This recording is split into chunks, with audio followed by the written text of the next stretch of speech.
Masih membahas efek domino ataupun dampak yang muncul dari putusan pra-peradilan yang diputus oleh Hakim Tunggal Pengadilan Negeri Bandung kemarin terhadap Peggy Setiawan yang sebelumnya ditetapkan sebagai tersangka oleh Polda Jawa Barat dalam kasus pembunuhan Vina, dan kemarin status tersangkanya sudah dibebaskan, langsung dibebaskan dari hukum, dikembalikan kepada keluarganya. Nah, saya akan tanya juga ke Prof. Hipnu. Tadi kita sudah membahas tipis-tipis begitu, Prof, beberapa dampak ataupun efek domino yang muncul akibat putusan pra-peradilan ini.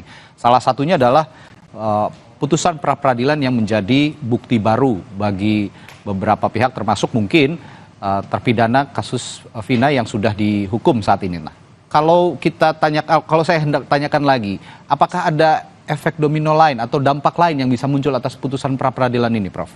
Ya, dampak yang lain pertama bagian dari sistem peradilan pidana kita. Harus evaluasi.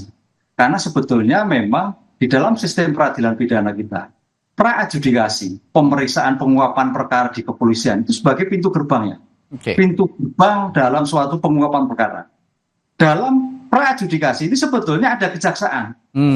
Kejaksaan yang membackup, yang melakukan suatu pra-penuntutan, suatu koordinasi, apakah siap untuk disidangkan, apakah syarat material, syarat formil terpenuhi atau tidak. Tampaknya waktu itu tidak berjalan. Tidak berjalan kenapa? Karena ada unsur DPO itu masih muncul terus.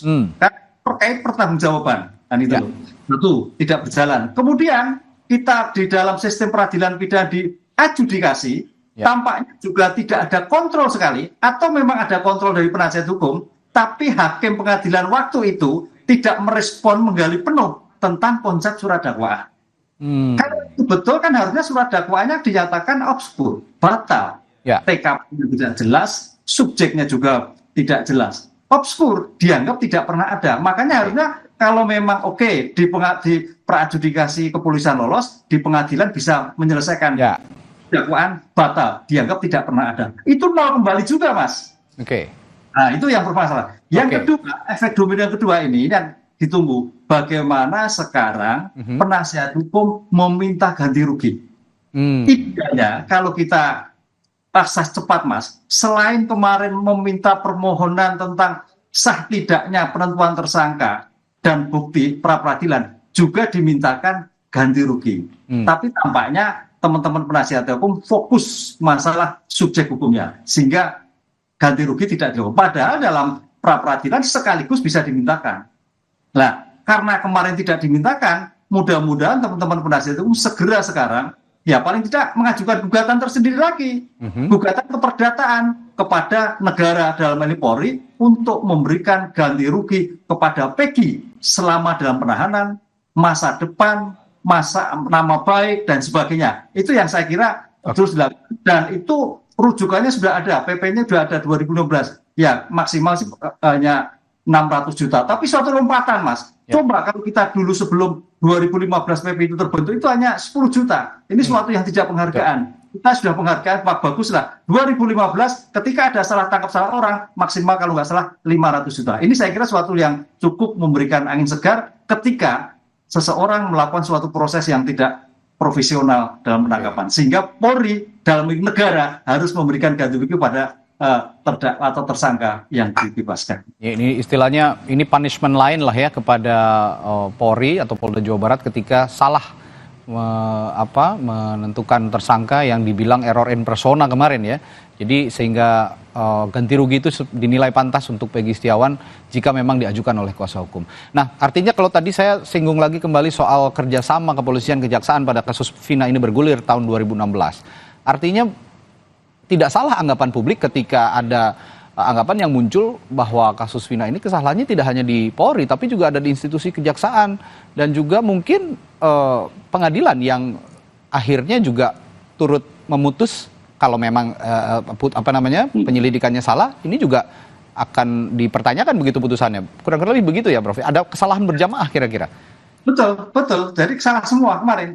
Itu salah semua. Pertanyaan salah itu memang karena memang tanda petik bahasanya Prof. Murad itu karena memang ketidakprofesional atau sengaja. Sudah sebelumnya. Ini yang saya kira cukup digali ini. Masa dari penyidikan sampai peradilan tidak ada kontrol sama sekali. masa kejaksaan hanya menerima saja hasil karena tidak ada suatu koreksi tambahan dan sebagainya. Ini yang saya kira perlu adanya eksaminasi lah. Betul.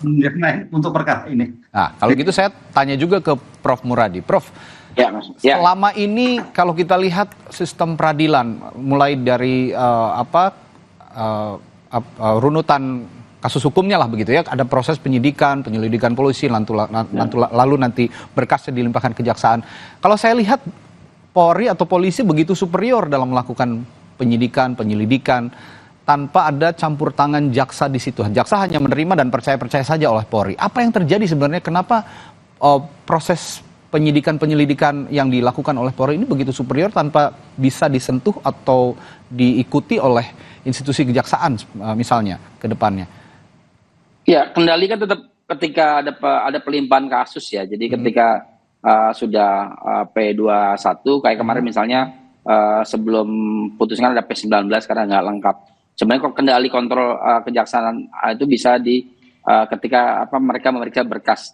Nah, berkasnya kalau sudah lengkap memang P21 baru kemudian dianggap kejaksa sudah oke. Hanya masalahnya memang betul saya merasa bahwa prosesnya ini tahapannya memang ada yang pakai jalur tol nih kelihatan Pak Hipnu ya.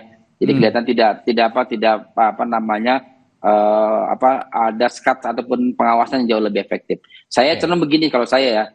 Tadi yang disampaikan Prof Hipnu kemudian Mas Reza, jadi sebenarnya saya begini. Saya berkonsen betul misalnya kasus ini selesai ya. Artinya apa? Artinya memang tahapannya ada tiga tahapan yang kita lakukan. Pertama tahapan memastikan bahwa kasus ini selesai.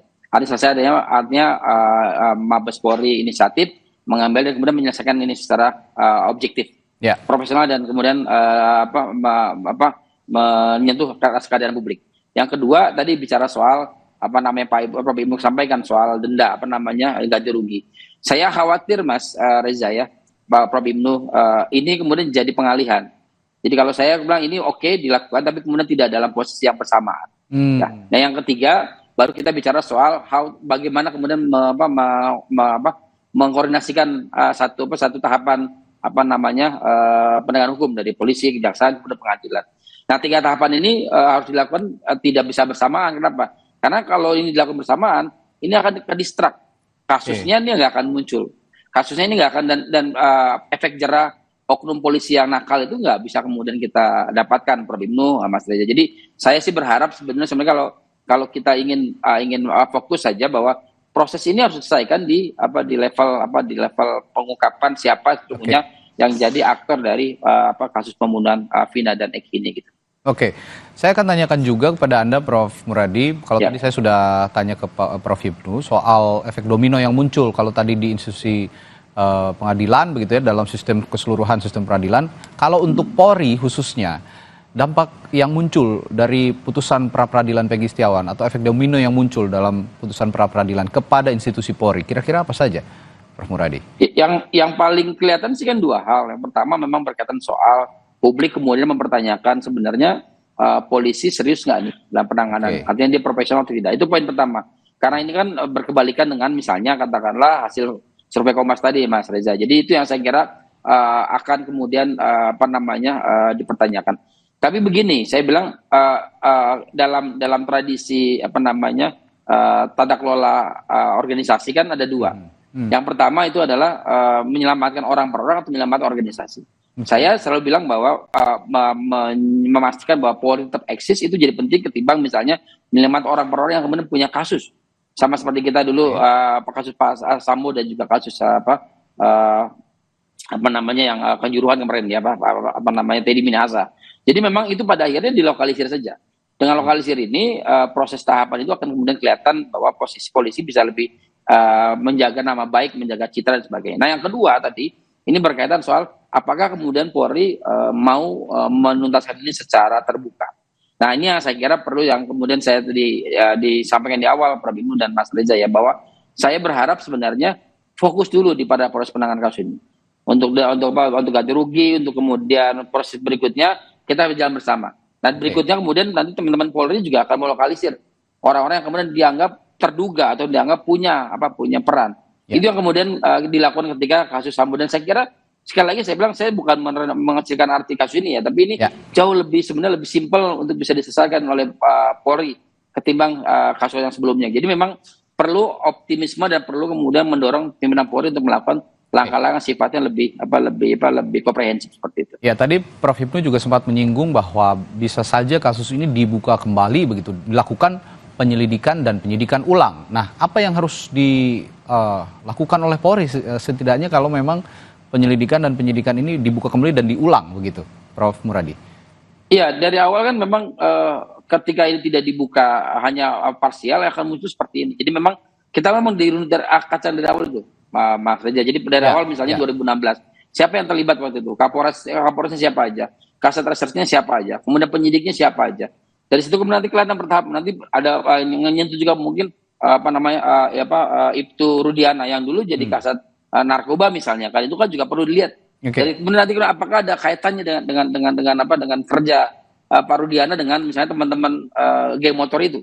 Nah dari situ nanti kelihatan Mas. Nah artinya memang itu nggak bisa serta-merta dilakukan oleh parsial. Makanya saya mengusulkan ini diambil oleh Mabes Polri 1 bulan 2 bulan ini selesai, kemudian bisa kemudian polisi bisa menjaga citranya tetap baik di mata publik. Ya, artinya diambil alih Mabes Polri dan personel-personel Polri yang pada saat kejadian melakukan penyelidikan di tahun 2016 itu dilibatkan kembali, kurang lebih begitu ya, persis, Prof. Muradi, ya, dilibatkan kembali sehingga runut begitu, masalahnya runut, proses penyidikannya runut juga bisa diungkap sebenar-benarnya apa yang sebenarnya terjadi begitu. Nah, kalau begitu saya ke Mas Reza juga sebagai kuasa hukum keluarga. Jika memang kasus ini dibuka kembali, dirunut kembali dari awal, penyelidikan dan penyidikannya diulang kembali, peran yang akan diambil kuasa hukum bagaimana nantinya? Ya, jadi memang kita kan di sini sebagai kuasa hukum dari korban gitu. Kita hanya bisa mengawasi dan mengikuti semua proses hukum yang akan dijalani nantinya. Dan menurut kami juga tadi malam ngobrol dengan tim, masalah kebebasan Peggy ini kan memang secara substansi hukum kan sebetulnya belum bebas. Jadi di situ hanya ada pelanggaran dari hukum acara. Bisa saja nanti suatu ketika Peggy yang baru bebas ini dipanggil ulang sebagai saksi. Kan seperti itu. Nah itu kan berarti jadi bebas ya memang bebas, tapi kan bisa saja suatu saat dipanggil lagi sebagai saksi dahulu nih, karena yang kemarin itu kan dilewati nih proses pemanggilan sebagai saksi. Jadi apapun keputusannya nanti ya kita tetap optimis kalau pihak kepolisian bisa menyelesaikan kasus ini yang memang sebetulnya gampang kalau memang pengen diselesaikan menurut kami. Tapi kalau memang dari 8 tahun lalu ada 3 terduga DPO yang menurut kami ya sebetulnya mudah-mudahan saja kalau pihak kepolisian serius gitu kan. Tapi kenapa selama 8 tahun terus tiba-tiba dalam waktu tidak lama bisa ketangkap, kenapa nggak dari kemarin itu kan bahasa-bahasa netizen kan akhirnya seperti itu spekulasinya kan. Jadi kita tetap berharap apapun keputusan nanti, kita berharap itu yang terbaik untuk Polri dan kasus ini segera terungkap, siapa mungkin ada aktor intelektual di belakangnya sehingga kasus ini akan sulit dipecahkan gitu. Saya ke Prof. Hipnu lagi, Prof. Kalau gitu jika memang kasus ini dibuka kembali begitu ya, maksudnya penyelidikan dan penyidikan diulang, lalu semua personel kepolisian yang pada saat kejadian juga bertugas untuk melakukan penyidikan dilibatkan kembali begitu dan di take over oleh Mabes Polri, nanti simulasinya kurang lebih sementara seperti itu tadi yang digambarkan oleh Prof. Muradi. Nah, kalau begitu mereka juga yang saat ini menjadi terpidana itu bisa bersaksi kembali atau dipanggil kembali, diperiksa kembali ya Prof. Hipnu ya? Ya, betul. Jadi begini, kita meluruskan Mas Reza, betul. Jadi sekarang PG itu bebas dalam arti sosiologis. Bebas dalam arti tidak terbukti dalam putusan akhir. Nah, kita harus kita luruskan itu. Jadi karena apa? Pra-peradilan itu hanya kontrol tentang sah tidaknya pemeriksaan terdakwa, sah tidaknya penentuan tersangka, gitu. Baru sah formal, belum material. Makanya bebas itu bebas dalam arti sosiologis, bukan bebas dalam arti normatif putusan akhir. Dengan demikian terhadap Peggy pun masih diperiksa kembali. Diperiksa kembali, ditanya kembali, termasuk saksi-saksi yang sudah menjadi tersangka atau terdakwa. Ini juga harus diberikan, karena kan paling tidak penyertaannya itu seperti apa, ini yang belum jelas. masing-masing 13 orang, perannya seperti apa, alatnya seperti apa, turut sertanya bagaimana, ini yang belum kita nampak. Apalagi setelah sebagai aktor yang tuduhannya kemarin Peggy itu sebagai aktor, itu ternyata tidak terbukti semua. Tidak terbukti. Artinya bukti ini tidak ada mengarah ke sana gitu. Ini yang jadi problem besar. Oleh karena itu memang hari dari nol kembali, ya penyidik yang dulu itu jadikan supervisi pengawas, tapi kalau bisa penyidik baru. Penyidik baru. Yang awal, yang lama juga harus diikutkan, tapi sebagai bentuk konsultasi. Kan itu loh. Karena kalau kita lepas kepada penyidik yang lama, agak sulit. Satu. Yang kedua, berbasis pada saintifik, karena sudah 8 tahun lalu. Bisakah suatu CCTV bisa dibuka kembali? Adakah HP yang temukan? HP itu penting sekali. Karena dalam buktian ke depan, bukti forensik itu nomor 1. Bukti elektronik, kalau saksi bisa lupa, ingat, bingung, dan sebagainya. Ini yang tidak ada. Oleh karena itu, teman-teman forensik, digital forensik, all out dalam mengungkap itu sehingga akan terang benderang dalam perkara ini. Oke, ini yang kembali digembar-gemborkan sebenarnya bolak-balik dibilang kalau melakukan penyidikan berbasis scientific crime investigation yang pada saat kasus Vina ini bergulir sepertinya jauh dari skema-skema scientific crime investigation karena tidak, ya itu tadi seperti Prof. Hipnu bilang, ada CCTV tidak diungkap, ada telepon seluler juga tidak diungkap isinya. Nah, saya kalau begitu tanya terakhir ke Prof. Muradi, ini kan jadi evaluasi juga, Prof, untuk Badan Reskrim ya secara keseluruhan ya untuk Polri. Karena Reskrim ini kan membawahi sebenarnya seluruh penyidik yang ada di institusi Polri di seluruh Indonesia. Catatan untuk Reskrim dan kembali dalam track yang bolak-balik ditekankan oleh Kapolri, scientific crime investigation. Apa yang perlu dibenahi sebenarnya dari Badan Reserse dan Kriminal Polri secara keseluruhan di institusi Polri? Ya, Mas, ada 4 hal ya. Yang pertama memang ini menyangkut soal SDM yang nggak rata, nggak sama. Ya, betul. Jadi katakanlah misalnya merata di setiap daerah. Posisi penyidik itu kadang-kadang ada yang penyidik yang kemudian dia inisiatif sekolah fakultas hukum, Prof.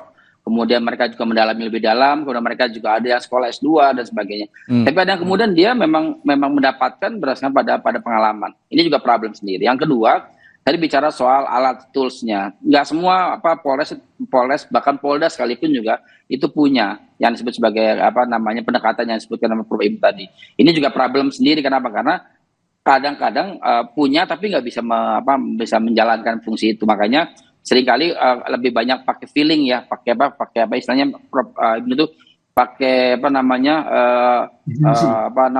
institusi yang memang pada akhirnya merasa bahwa ini loh kelihatannya akan jadi tersangka. Nah, yang ketiga ini yang saya kira adalah kita bicara soal ya saya sebut lagi anggota Polri manusia ya, dia perlu diawasi, perlu segala macam. Dan proses ini yang kemudian pada akhirnya orang lupa bahwa setiap kasus di Polres itu, ini cerita sedikit ya, atau bahkan Polsek ya, kalau di Bandung Polsek itu hanya 3 juta per kasus per tahun. Jadi memang padahal kalau misalnya katakanlah di Jatah misalnya per bulan satu Polsek itu 20 kasus saja, maka dia akan habis.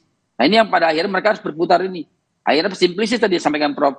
Ibnu, proses tahapannya nggak terlalu linear yang kita bayangkan. Karena yang terakhir kita bicara soal sebenarnya apa yang disebut sebagai pengawasan dari saya nyebut sebagai ankum ya, atasan berhukum. Atasan itu memang berbeda dengan tentara, Prof. Ibnu.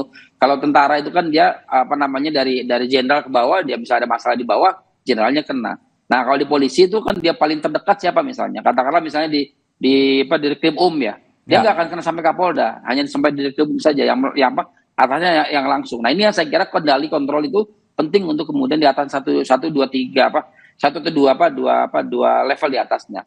Nah, 4 tahapan ini itu hanya bisa dilakukan oleh pimpinan Polri, penuhi dulu. Jadi sekolahkan teman-teman penyidik biar sama dulu. Yang kedua misalnya penuhi juga misalnya infrastruktur atau toolsnya. Nah, yang ketiga baru kita bicara soal bagaimana mereka menstimulasi kinerja mereka untuk untuk kesejahteraan. Karena apa? Karena tadi saya bilang karena kasusnya subsidi silang begitu, pada akhirnya kemudian mana yang kasus yang kemudian menjadi atensi jadi utama. Nah, sementara dianggap Vina ya, kasus Vina waktu itu ya, itu dianggap tidak terlalu atensi. Karena apa? Karena dianggap bukan orang besar, bukan kemudian punya punya efek pemberitaan yang besar dan sebagainya. Akhirnya dia dilakukan dengan seadanya. Nah ini yang saya kira kenapa penting manggil Kapolres lama, manggil Kasat yang lama, kemudian manggil supaya kemudian jadi satu, duduk bersama dengan seperti Presiden sampaikan Ibnu awal tadi gitu. Oke, dan satu lagi mungkin lembaga pengawas kepolisian dalam hal ini Kompolnas juga yang bersifat independen gitu ya, Prof. Jangan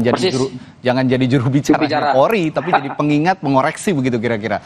Ketika kasus saya kira lumayan sekarang, mereka lumayan kok dibanding periode sebelumnya. Oke, nah ini yang juga jadi harapan publik, jadi harapan bersama bahwa jika memang kasus ini dibuka kembali, penyidikan dilakukan ulang, lalu semua personel Polri yang pada saat kejadian terlibat penyelidikan itu dilibatkan kembali dan diambil alih oleh Mabes Polri, ini publik berharap semua bisa bekerja on the track, begitu pengawasan yang baik juga dilakukan oleh Kompolnas. Semua dilakukan sesuai prosedur dengan metode scientific crime investigation dan evidence yang bukti-bukti yang otentik, yang kuat, tidak hanya berdasarkan asumsi dan keterangan saksi, tapi juga ada yang otentik. Ini semua yang perlu diharapkan jika memang kasus ini dibuka kembali sehingga bisa diketahui sebenar-benarnya apa yang sebenarnya terjadi pada kasus pembunuhan Vina dan Eki. Baik, terima kasih para narasumber saya pagi hari ini sudah berbagi perspektifnya luar biasa.